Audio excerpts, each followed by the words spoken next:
cited in contempt for shamelessly and repeatedly lying under oath about his role in the anomalous and ghost flood control projects in the first engineering district of the province of Bulacan, where he served as assistant district engineer and later as OIC district engineer until he was recently sacked. Mr. President, at the Blue Ribbon Committee hearing, all this person did was to play innocent, feign ignorance, and to try to convince us that he was simply following orders and instructions from his boss. From receiving $1 billion of cash, talking to pseudo-contractors, signing falsified documents, all the way to gambling away millions and millions of money stolen from the public coffers at casinos. He claimed that in all of these, he was just following orders. Indeed, when confronted and cornered with a barrage of questions from this representation and our other colleagues about his fantastic and shady lifestyle and dealings, he fed the committee lies and stories that taxed our credulity to the hilt and left us and the public in awful disgust. Clearly, he perjured himself and we cited him in contempt. Bunsod sa aking motion, ipinakulong natin siya.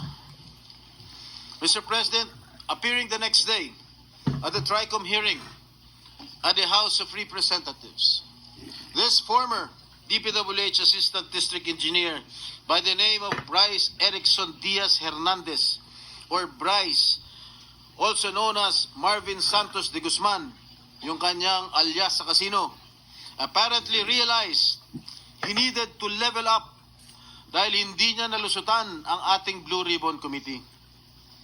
Hindi pa sapat ang pagsisinungaling niya para pagtakpan at maisalba niya ang kanyang sarili. So while he was in detention here at the Senate, sabi niya, nakapag-isip po ako at nagdesisyon na maglabas ng ilang nalalaman ko sa flood control project. Tama po, sabi niya, tama po si Senator Lacson na mga engineers ng DPWH ay tila naging legman o bagman na lang. Kung tatanungin niyo po ako kung sino o kanino kami naging bagman, sasagutin ko na po ngayon. Nakapag-isip? May naniniwala ba dito? Samantalong ayon nga sa impormasyon ni Senator Lacson, habang naghihiring ang Blue Ribbon noong September 1, nasa casino siya at nagsusugal. And then, lo and behold, during the TRICOM hearing, he then proceeded to take off from that remark jokingly addressed to me by Senator Marcoleta when Mr. Diskaya said that there were no senators involved. Ang sabi ni Senator Marcoleta, safe ka na. Mr. Hernandez said, sabi ni Senator Marcoleta kahapon, ligtas ka na. Hindi po ito totoo.